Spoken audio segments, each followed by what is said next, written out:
वो लड़की उसकी डिटेल्स पूछकर उसे वेट करने के लिए कहती है। कुछ देर बाद जेनेट को अंदर बुलाया जाता है, जहाँ पर एक स्वर्गदूत होता है, जिससे जेनेट को पता चलता है कि वो मर चुकी है और इस वक्त वो स्वर्ग में है।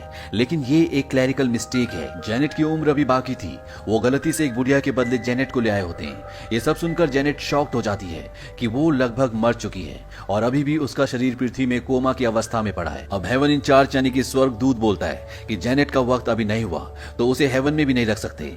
उसको 1 महीने के लिए किसी और के शरीर में रहना पड़ेगा, तभी वो जेनेट को उसके शरीर में वापस भेज पाएंगे।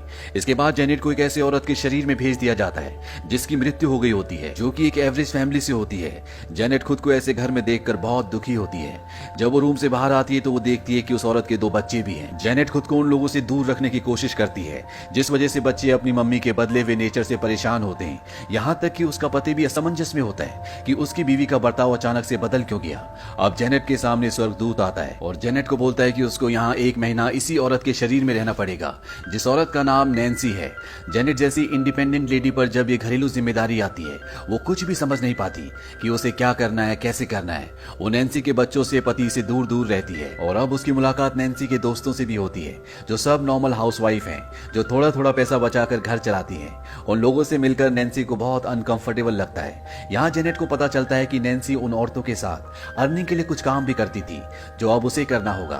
ऐसी जिंदगी देखकर जेनेट को बहुत हताशा होती है, पर ये जेनेट का टेस्ट है जो उसको पूरा करना ही पड़ेगा।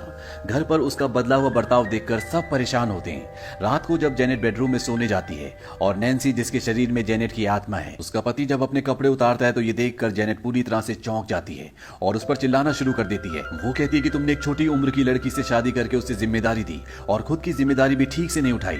ये सब बोलकर वो तकिया कंबल उठाकर बाहर सोने आ जाती है। अगले दिन वो नैन्सी के फ्रेंड्स के साथ बैठी होती है और उसकी एक दोस्त उसे पिटीशन साइन करने के लिए देती है, यानी कि ये कोर्ट से दरख्वास्त है जिसमें इन सबको इनके घर से ना निकाला जाए। जैसे ही जेनेट पिटीशन देखती है, उसको याद आता है कि ये तो उस प्रोजेक्ट की पिटीशन है जिसका केस उसे एक अमीर आदमी ने सौंपा था, जिसमें उसे 5 फ्लोर की एक बिल्डिंग पर कब्जा लेना था। उस आदमी ने जेनेट को वीवीआईपी कार्ड भी दिया था। जेनेट अपने असली घर जाकर वीवीआईपी कार्ड लेती है और अपने हिसाब से बहुत महंगी महंगी चीजें खरीदती है। उसका पति काम से आता है और जब वो जेनेट के लाए हुए सामान को देखता है, वो उससे पूछता है कि इतना महंगा सामान वो कहाँ से लाई। जेनेट कहते हैं कि ये उसके खुद के पैसे थे। इतने में घर की डोरबेल बजती है और जब भी दरवाजा खोलते हैं तो देखते हैं कि बाहर पुलिस खड़ी होती है, जो यहाँ पर नैन्सी को, जिसके अंदर जेनेट की आत्मा है, उसे गिरफ्तार करने के लिए आई है, क्योंकि उसने जेनेट के कार्ड को इस्तेमाल किया है। इन दोनों को पुलिस स्टेशन ले जाया जाता है, जहाँ पर जेनेट पर फ्रॉड का इल्जाम लगाया जाता है। साथ ही साथ पुलिस वाले उससे बदतमीजी से बात भी करते हैं। इस पर उसका पति पुलिस वालों से बोलता है कि उन्हें यहाँ पूछताछ के लिए बुलाया है या फिर इल्जाम लगाने के लिए, और वो पुलिस से कहता है कि जेनेट और मैं एक ही कॉलेज में थी, लेकिन मैंने कॉलेज ड्रॉप कर दिया और जेनेट ने ही मुझे कार्ड दिया था। ये सुनकर पुलिस वाले इन्वेस्टिगेशन करते हैं और उन्हें इन्वेस्टिगेशन से पता चलता है कि ये सच कह रहा है। दरअसल वो उसी कॉलेज में था जिस कॉलेज में जेनेट, पर जेनेट उसे नहीं पहचानती, पर वो जेनेट को पहचानता है क्योंकि वो एक बहुत बड़ी वकील थी। पुलिस इन्हें अब जाने के लिए कहती है, लेकिन नैन्सी का हस्बैंड कहता है कि बदतमीजी से बात करने के लिए उसे उसकी बीवी से माफी मांगनी पड़ेगी। पुलिस वाला माफी मांगता और ये दोनों वहां से निकल जाते हैं। बाहर आने के बाद नैन्सी का पति नैन्सी से कहता है कि उसे उस पर विश्वास है, वो कभी भी इस तरह का काम नहीं कर सकती, और प्यार से उसके सिर पर हाथ रखता है। जेनेट को नैन्सी के पति के लिए फीलिंग आना शुरू हो जाती है। तभी उसके सामने स्वर्गदूत प्रकट होता है और वो बोलता है कि तुमने अब तक सब गड़बड़ की है, यहाँ तक कि पुलिस स्टेशन भी पहुंच गई। तुम्हारे पास जितना भी वक्त बचा है तुम्हें सब ठीक करना होगा, तभी वो इम्तिहान में पास हो पाएगी। अगले दिन नैन्सी का पति उसे बोलता है क्या वो उसके साथ पार्टी में चलेगी।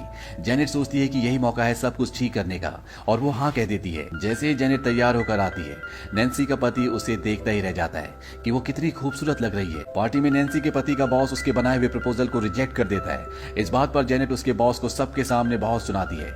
नैन्सी का पति उसे बाहर ले जाकर बोलता है कि उसको ये सब करने की क्या जरूरत थी। जेनेट कहती है कि ये सब कुछ उसने उसके लिए किया क्योंकि उसका बॉस उसके साथ बदतमीजी कर रहा था। अब यहाँ पर उसका बॉस एक बार फिर से आ जाता है और चिल्लाना शुरू कर देता है, पर जब वो जेनेट से बदतमीजी से बात करता है तो नैन्सी का पति अपने बॉस के मुंह पर एक पंच मारता है। इसके बाद ये दोनों एक बार में जाते हैं, जहाँ पर जेनेट कहती है कि तुम्हें अपने बॉस को नहीं मारना चाहिए था, अगर तुम्हारी जॉब चली गई तो हम सड़क पर आ जाएंगे। नैन्सी का पति बोलता है चाहे हम सड़क पर आ जाएं, मुझे उसकी कोई परवाह नहीं, लेकिन अगर कोई भी तुमसे बदतमीजी करेगा तो मैं उसके साथ ऐसा ही करूंगा। जेनेट उससे ये भी पूछती है कि तुमने लॉ कॉलेज क्यों छोड़ा। वो कहता है कि तुम मेरी खूबसूरत पत्नी हो, मेरे हाथों में मेरी प्यारी सी बच्ची थी, मेरे ऊपर रिस्पॉन्सिबिलिटीज थी, इसीलिए मैंने अपना लॉ कॉलेज छोड़ दिया। ये सुनकर जेनेट बहुत इमोशनल हो जाती है। इसके बाद ये दोनों घर आ जाते हैं और अब जेनेट नैन्सी के परिवार का अच्छे से ध्यान रखना शुरू कर देती है।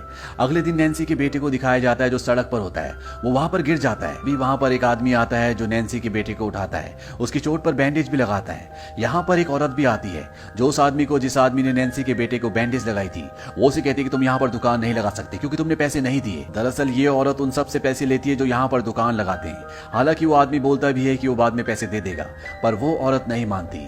अब यहाँ पर जेनेट भी आ जाती है और जब जेनेट को ये सब बात पता चलती है तो वो उस औरत को बोलती है कि जो तुमने यहाँ पर होर्डिंग्स लगा रखी है ये सब की सब इलीगल है और इन होर्डिंग्स का पैसा तुम्हारे अकाउंट में जाता है। वो उसे कानून की कुछ धाराएं भी बताती है जिससे वो औरत डर के वहां से चली जाती है और इस तरह से दुकान वाले को दुकान लगाने की इजाजत मिल जाती है। यहाँ पर नैन्सी की दोस्त भी आ जाती है और वो नैन्सी से यानी कि जेनेट से पूछती है कि उसे कानून की इन धाराओं के बारे में कैसे पता।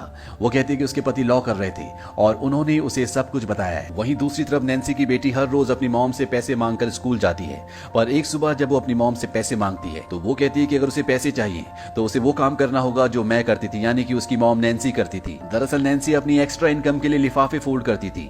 ये सुनकर नैन्सी की बेटी चिढ़ जाती है और वहां से चली जाती है। पर अगले दिन नैन्सी यानी कि जेनेट देखती है कि सारे लिफाफे फोल्ड होते हैं और जेनेट उसे पैसे दे देती है। नैन्सी की बेटी कहती है कि वो अपने दोस्त से मिलने के लिए जा रही है। जेनेट उसे छेड़ते हुए कहती है कि वो डेट पर जा रही है। अब नैन्सी की बेटी अपने दोस्त से मिलने के लिए उसके घर पर जाती है जहां पर उसका दोस्त उससे बदतमीजी करता है। नैन्सी की बेटी जब अपने आप को छुड़ा रही होती है तो उसे काफी चोट भी आ जाती है। वो किसी तरह से अपने आप को छुड़ाकर घर पर आ जाती है। जेनेट जब उसे देखती है तो उससे पूछती है कि क्या हुआ। नैन्सी की बेटी बता देती है कि उसके दोस्त ने उसके साथ बदतमीजी करने की कोशिश की और जब उसने अपने आप को छुड़ाने की कोशिश की तो उसे ये चोट लगी। इस बात पर जेनेट को बहुत गुस्सा आता है और वो अपनी बेटी के साथ उसके स्कूल में जाती है जहां पर वो लड़का अपने वकील के साथ प्रिंसिपल के सामने खड़ा होता है। वो इन्हें कॉम्पनसेशन के लिए बोलते हैं। जेनेट के सामने वही सिचुएशन आ जाती है जब वो वकील थी और उसने एक लड़की पर जिसके साथ सेक्सुअल असॉल्ट हुआ था उस केस को कानूनी दांवपेचों से लड़कर लड़के वालों को जितवा दिया था। पर आज उसे अपनी गलती का एहसास होता है। वो वॉशरूम में जाकर बहुत रोती है कि वो किस तरह की जिंदगी जी रही थी। तभी उसकी बेटी वहां कर बोलती है कि हमारे पास पैसे नहीं है, हम केस नहीं लड़ सकते, तो हमें वापस चलना चाहिए। जेनेट कहती है कि हमेशा केस लड़ने के लिए पैसों की जरूरत नहीं होती और एक बार फिर से वो उस लड़के और उसके वकील के पास जाती है और वो उन्हें दिखाती कि जो भी उन्होंने अभी कुछ देर पहले कहा था वो सब कुछ उसने रिकॉर्ड कर लिया है। ये सुनकर वो डर जाते हैं। जेनेट जैसे उठकर जा रही होती है तो वो लड़का जेनेट के सामने आ जाता है। उससे बदतमीजी से बोलता है कि मैंने सिर्फ गलती की है। इस पर जेनेट उसको एक थप्पड़ मारती है और नैन्सी की बेटी के साथ वहां से बाहर आ जाती है। नैन्सी की बेटी सब देखकर बहुत खुश होती है। जेनेट नैन्सी का घर बिल्कुल नैन्सी की तरह संभालने लगती है। टाइम पर पति को खाना देना, टाइम पर बच्चों को स्कूल भेजना और सबका ध्यान बहुत अच्छे से रखना। और ये जिंदगी उसको पसंद आने लगती है क्योंकि पहली बार उसे फैमिली का प्यार मिला था जो कि वो अपनी जिंदगी में पूरी तरह से भूल चुकी थी। अब अचानक एक दिन नैन्सी का बेटा बेहोश हो जाता है। उसे डॉक्टर के पास ले जाया जाता है जहां पर नैन्सी का हस्बैंड भी आता है और जब वो डॉक्टर से पूछता है कि मेरे बेटे को क्या हुआ, डॉक्टर बताता है कि आपके बेटे को एक ऐसी बीमारी है जिसमें उसकी आंखों के आगे बादल बन जाता है, उसे दिखना बंद हो जाता है और इसके लिए सर्जरी करनी होगी। जेनेट पूछती है कि इस बीमारी का क्या कारण हो सकता है। डॉक्टर बताता है कि ये एक जेनेटिक बीमारी है। ये सुनते ही जेनेट को याद आता है कि ये बीमारी तो उसके परिवार में कई लोगों को है, यानी कि ये बीमारी उसके परिवार से आई है। और उसे ये समझ नहीं आता कि ये बीमारी नैन्सी के बेटे को कैसी हो गई। इस बात से दुखी होकर वो अलग चली जाती है जहां पर स्वर्गदूत उसके सामने आता है। नैन्सी उससे पूछती है कि जेनेटिक बीमारी तो उसके परिवार से है, तो नैन्सी का बेटा इस बीमारी से ग्रस्त कैसे हुआ। स्वर्गदूत उसको बताता है कि इस वक्त वो उसकी मां का रोल निभा रही है, इसीलिए नैन्सी के बेटे को जेनेटिक बीमारी का असर हुआ है। और स्वर्गदूत उसको ये भी बताता है कि जेनेट का भी जाने का वक्त हो चुका है, तो उसको भी अब जाना पड़ेगा। इस पर जेनेट बोलती है कि कैसे वो इस हाल में बच्चों को छोड़कर जा सकती है और वो वहां से भागने लगती है। स्वर्गदूत उसको अपनी शक्ति से रोकता है और बताता है कि अगर वो अपने शरीर में वापस जाएगी तो नैन्सी की बेटे की बीमारी ठीक हो जाएगी। ये सुनकर वो जाने के लिए तैयार हो जाती है, पर वो बोलती है कि वो आखिरी बार इस परिवार से मिलना चाहती है और वो आखिरी बार मिलने जाती है। वहां जब वो नैन्सी के पति से मिलती है जिससे अब उसे प्यार हो चुका है, तो वो उसे कहती है कि मुझे हनी कहकर बुलाओ। इस पर वो बोलता है कि तुमको ये पसंद नहीं था, लेकिन तुम कहती हो तो बोल देता हूँ, और वो उसे हनी कहता है। दरअसल अब जेनेट उससे बहुत प्यार करती है, फिर भी वो ना चाहते हुए भी वहां से चली जाती है और एक कार में बैठ जाती है।